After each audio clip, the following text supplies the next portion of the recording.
Harihi Om. Sahana Vavatu, Sahanau Bhunaktu, Sahaviryan Kadavavahai, Tejasvinavati Tamastuma Vidvishavahai. Om Shanti Shanti Shanti. Om Jaya Shri Krishna Chaitanya Prabhu Nityananda, Shri Advaita Gadadhara Shivasari Gaura Bhakta Vrinda. Hare Krishna, Krishna Krishna, Hare Hare, Hare Rama, Rama Rama, Hare Hare. Okay, so now we have Arjuna has now worked out with the prince Bhumijaya that he'll do the fighting, and Bhumijaya will drive the chariot. And so, and you know, the Kurus are watching all this and wondering what's going on. And then Drona says, with all these inauspicious symptoms, there's going to be some problem for us, right? Because why would there be such big systems and they're happening to them if there's only one guy out there fighting? Otherwise, they would be over there and they'd be sitting in the sunshine. So, but him having said this, then Karna naturally then speaks up, why you're saying this, you always support them, you know, I'm better than them, you know, he's not even a 16th part of either one of myself or Duryodhana, like that. That's the thing, the fools, that's why they're fools, they can't actually see reality. Then we go back to continue the conversation. So he said this, but Duryodhana was smiling, if this is Partha, O Radheya, then my work is done, right? Even if they don't fight, they can just go back to the kingdom and everything. Because his point was, he had the idea it might be the Pandavas, but no one else was saying anything, and he didn't want to say something and be found out to be a fool. But when the king then said, the Trigarta king said, let's go there and conquer them now while we can and get them on our side. Then he thought, one, yes, if they come back in 2 weeks, then we're going to fight. And so we need that. But at the same time, is we can go there and ourselves and check and see if the Pandavas are there. So then his point is, hey, it's already... We have discovered the Pandavas before their final year is complete.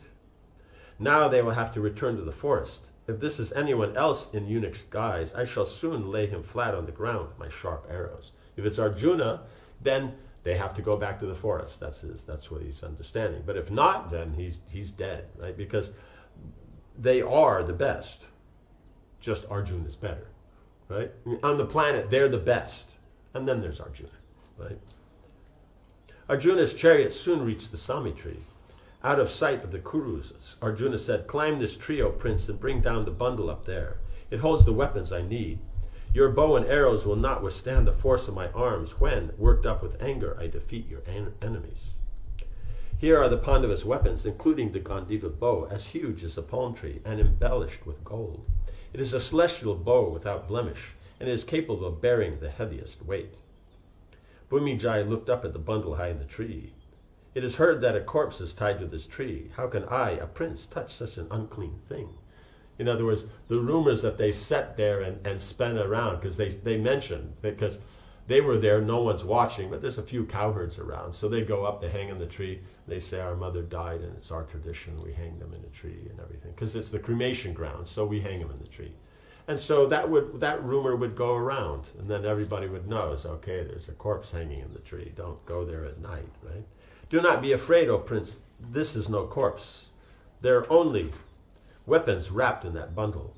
Bring them down at once. I would not make you perform a cursed deed, born as you are of a noble race and heir to the Matsya king. Bhumijaya reluctantly climbed the tree. He cut the bundle loose with his sword and brought it down to the ground, struggling under its huge weight. Arjuna told him to open the bundle, and the prince cut away the deerskin covering. As the weapons were revealed, they shone like the sun. Bhumijaya gasped. The blazing weapons resembled sighing serpents. The prince was awestruck. He reached out to touch them and asked, to what illustrious hero does this bow with its 100 golden embellishments belong? And whose is this one embossed with shining golden elephants? Surely some powerful warrior owns this bow decorated with the effulgent suns. Bhumijaya carefully lifted the brilliant weapons. Arjuna's two inexhaustible quivers lay next to Nakula's and Sahadev's swords, which had hilts worked with gold. Both swords were sheathed in tiger skins. Arjuna explained who owned the weapons. The bow about which you asked first is the Gandiva. Okay. Which one was first? With his 100 golden embellishments, so that's the Gandiva. It is equal to 100,000 other bows and is worshipped even by the celestials. It was first held by Brahma, then by Indra and Soma. Now it has come to Arjuna through Varuna. The bow next to the Gandiva, adorned with 100 golden insects, belongs to Yudhishthir, and the huge bow next to that is Bhima's. The quivers containing winged shafts as sharp as razors belong to Arjuna. Those arrows become inexhaustible in battle. Right, so you just see a certain amount there. But when the battle's on, how many you want to pull out will come out. It'll never get empty. The sword nearby the quivers bearing the emblem of a black bee and carrying the sting of a bee is also Arjuna's. Arjuna described each weapon and its owner to the amazed prince. When he had finished, Bhumijaya said, "These weapons are both beautiful and dreadful, but where are their owners? Where is Arjuna and the noble Yudhishthir? Where indeed are the twins and the mightiest of men, Bhima? We never heard of those heroes who are capable of destroying. We never hear of them, means, they disappeared. We never hear of those who are capable of destroying all enemies, but who lost their kingdom in a game of dice. Where is Draupadi, the jewel among women, who followed them faithfully to the forest?" Arjuna then revealed to the prince his identity and that of all his brothers. The prince looked at him in astonishment. He had never suspected it, but now it seemed obvious, right? Because if you look at them, why wouldn't it be? But at the time, because of Yamaraj's benediction, no one would know. The mighty Vallabha could well be Bhima, and Kanka always had a certain nobility and bearing that outshowed the other courtiers. Surely he could be Yudhishthir, but the prince still needed to be convinced. He asked Arjuna, "I shall believe your words if you can tell me Arjuna's 10 names, which I have heard before." Arjuna replied, "Because I conquered many countries and collected their wealth, I am called Dhananjaya. I never return from battle without defeating my enemy. Therefore, thus I am called Vijaya. My steeds are white, and so they call me Svetavahana. I was born when the constellation Uttara Falguna was in the ascendant. Therefore I am Falguni. Because I wear the brilliant diadem given to me by Indra, I am called Kiriti. I am dreadful to behold in battle, and so men call me Bibatsu." Right? Because Bibatsa Ras means terrible, basically, like that in this context. So he's called Bibatsu, one who brings terror to the hearts of all the others. I am named Savyasachin because I can draw the bow with either hand. Being unstoppable, unapproachable, and irrepressible, I am known as Jishnu. Arjuna is my name because I always perform white deeds of great purity.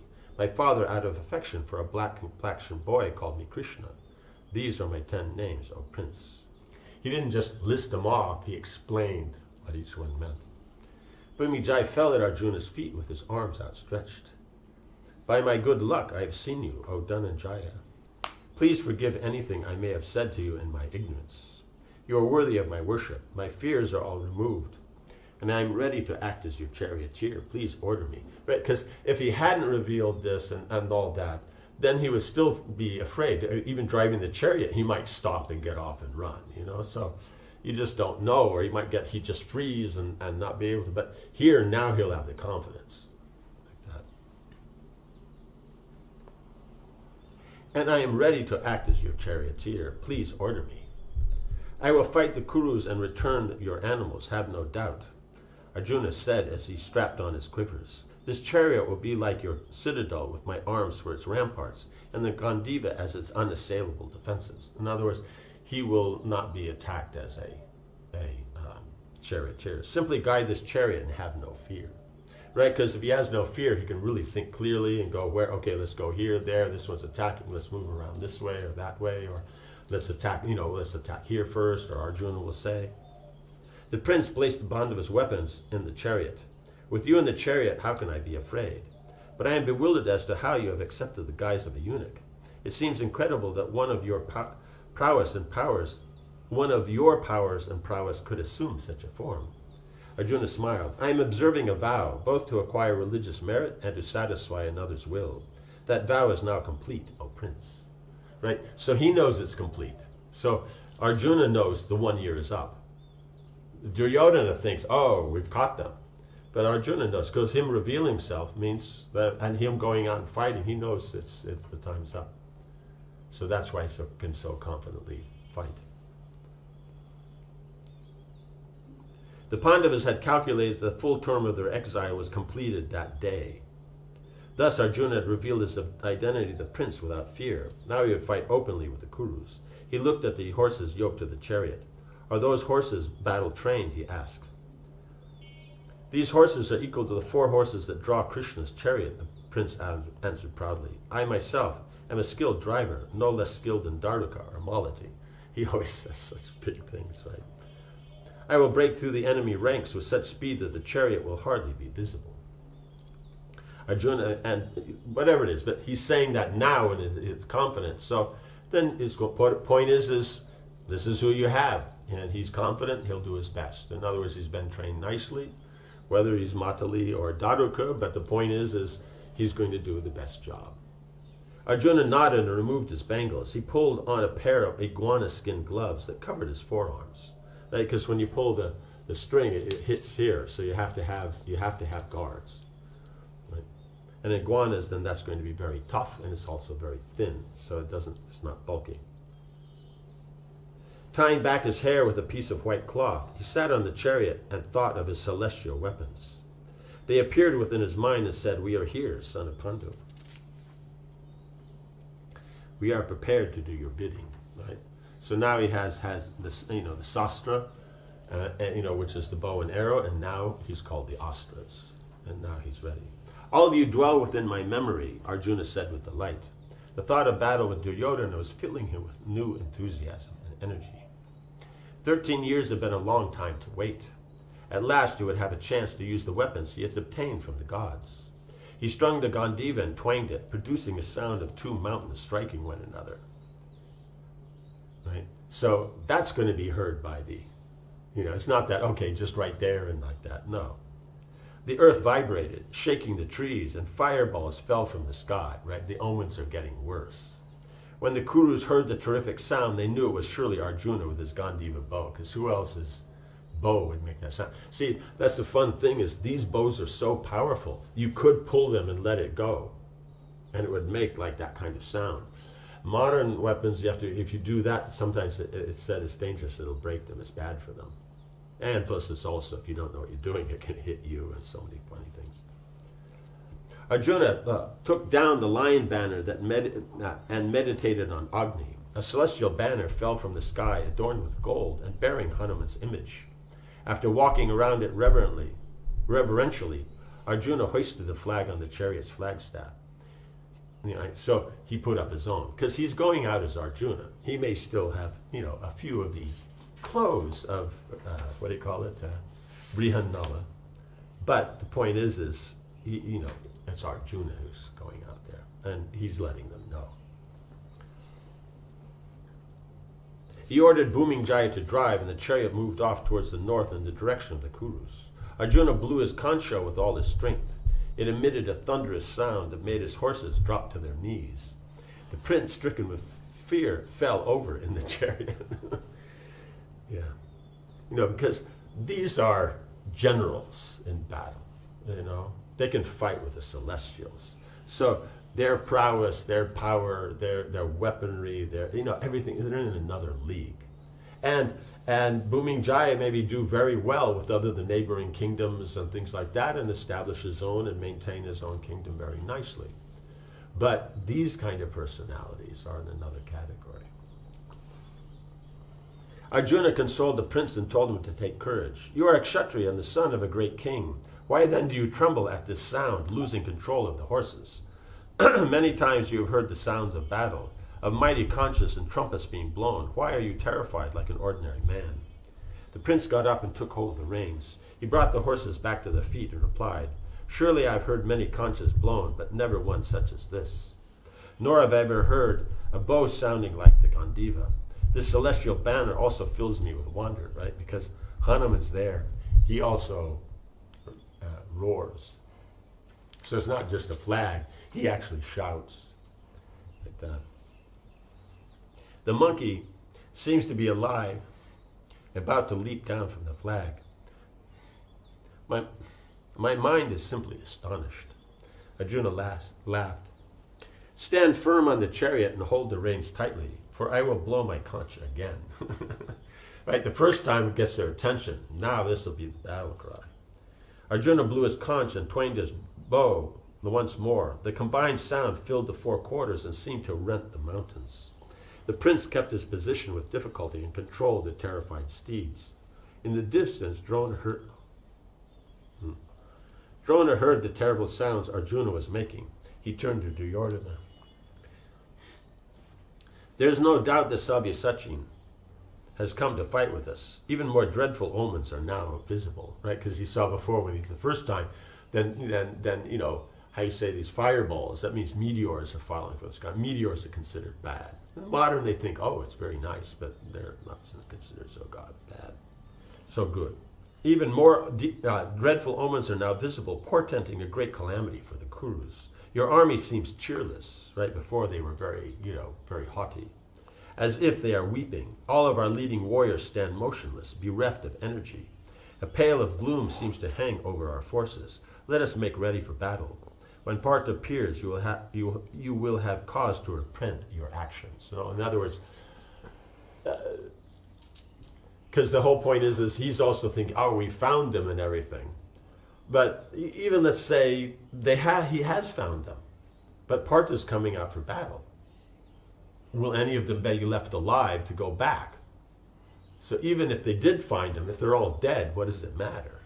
So he's pointing out, you know, in any case, you're saying all these things and boasting all these things, and Karna's saying all these things, but when he comes to battle, they've never fought him. Then you will, be worried about this thing. Duryodhana scowled. He went over to Bhishma and said, "Oh, grandfather, it seems that we have found the Pandavas before their exile is complete. The condition was that they should return to exile if found in their final year. If this is indeed Bibatsu, then they will have to spend another 12 years in the forest. You should carefully calculate the time of Bhishma so that there is no doubt."